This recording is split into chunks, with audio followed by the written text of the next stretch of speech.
When you're starting fresh with your video projects, it kind of offers an opportunity to try new recording methods and decide what you really like. The goal is always to get good audio, get your microphone close to your talent's mouth, because that's the sound source. So you always want your microphone close to the sound source. New shooters find out pretty quickly that the microphone in the camera is not that good. And even if you plug a microphone into it, like a shotgun mic on top or a lavalier, string it over to yourself, it's still not going to be great because the preamps in most cameras, they're so-so. When you're starting fresh in the video world, making content, there's a lot of opportunities to try new audio recording methods. New shooters pretty quickly learn that that in-camera microphone is pretty awful. Even the preamps in the camera really aren't up to par for a good recording. Some cameras have really good preamps and a lot of them don't. Most new shooters' first attempt at getting good audio is usually an on-camera shotgun mic. They'll use something like a Rode Video Go or several others that are out there. There's a lot of them on the market that are on-camera mics. And I think you're going to find that they're really not that good because you can't get close enough to the talent. You're always recording at quite a distance. So if you're shooting an interview and you're 2 meters away from the people in the interview, it's not going to be as good as it would be if that microphone was close to those people. New creators find out pretty quick that their recording methods have limitations too. Most shooters find out that lavalier mics solve a lot of the problems pretty quickly. The microphone's close to the talent. It'll look good in the scene because you can hide that microphone. If you really want a microphone in the scene, probably a lavalier is not the one you want to show. They don't look like much. So which is best? You've decided you want to use the lavalier, but now you have to decide how you want to use it. Do you want to use a wireless mic system for your lavalier? Or do you want to attach the lavalier to a pocket recorder? That's a pretty big decision right there. There's pros and cons for both.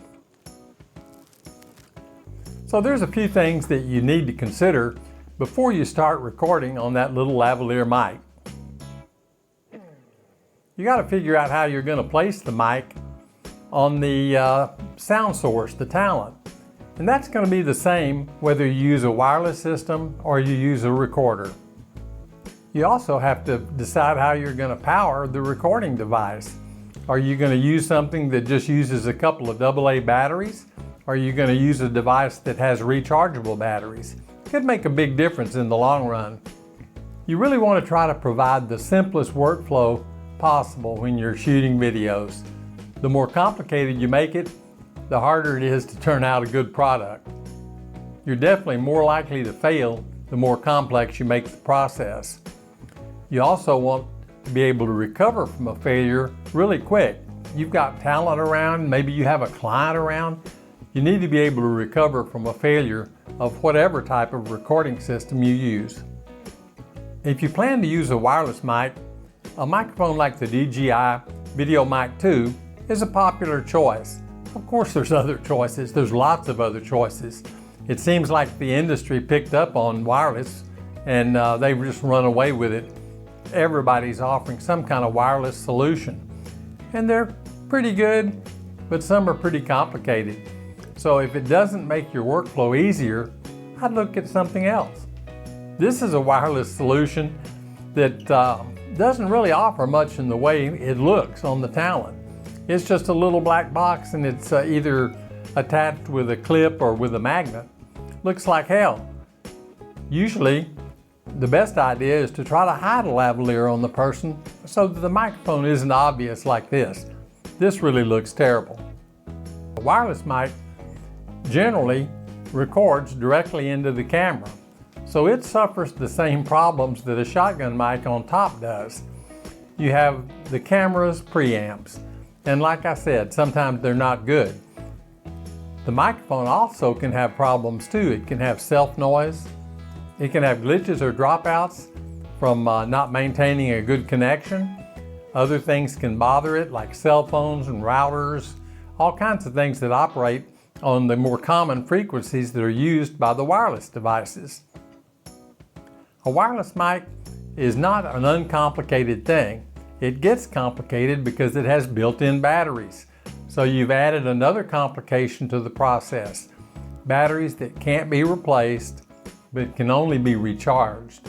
You may or may not have guessed by now, but I'm not a big fan of built-in batteries. To me, it's a marketing thing. I have a little Osmo camera that I use all the time and really love it. I like to take it with me. Right now, its battery's fading, but the camera itself and the gimbal are perfect. So what's gonna happen? Pretty soon I'm gonna have a camera and gimbal with no way to power it. It's really gonna be a problem. That's why I like user interchangeable batteries. That's typically not available in a lot of the wireless microphone systems that are out there. Several of the audio equipment manufacturers and recorder manufacturers now offer small microphones, small recorders, little pocket recorders that you can use to record your audio. That's what I'm using to record this audio, is a little Tascam DR10. I use the 10X because I use it on shotgun mics and I use it to record on a lavalier with this little adapter. Most of the in-pocket recorders like this one, the Tascams and the Zooms, all have interchangeable batteries. Most of them run either on a AA or a AAA battery, and they'll run forever. This one will run about 10 hours without changing the batteries. The great thing is if you do have a battery failure and you don't have any batteries, you can go to 7-Eleven and buy these batteries. The batteries are available everywhere. You don't have to wait to recharge them. You just stick the new ones in and you're ready to go. This is the new Tascam recorder. Both Tascam and Zoom now offer 32-bit float recording in their portable pocket recorders. 32-bit float recording is a relatively new technology that allows you to record without having to worry about the gain on your microphone. You're not going to get it too loud or too low. You can always correct it if your microphone records with 32-bit float. The little recorders look and mostly operate exactly like the older versions. They're really nice and they're really easy. I started this content creation work about 5 years ago, and after playing around with different gear and things for about a year, I finally decided that I like pocket recorders and I'm staying away from wireless. Wireless just adds another level of complication. The pocket recorders nearly all now offer 32-bit float recording, which prevents clipping. That's really a great feature. Some of the wireless ones offer that too, but even though they offer it, the recorder is in the transmitter of the wireless unit. So if you have to recover it, you have two places to look for your audio. It's either going to be in your camera, recorded there. It's going to be in the little body pack. It's another level of complication. I just don't see the wireless mics being as easy and simple to run as the recorders. But that's my opinion. Hey, you know, there's an old saying is that everybody spends their money the way they want it. You can buy a new car with your money or you can spend it on whores and whiskey, one way or the other. But it's your business how you spend your money. But I do suggest that you try both before you make a decision. I did that and I definitely came out favoring the pocket recorders.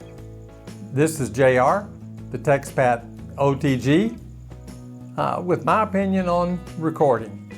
So I hope that you got something out of it. If you didn't, well, leave me a comment below and tell me what else you might need to know about recording audio with a pocket recorder or with a wireless system. I've tried both. Thanks for watching.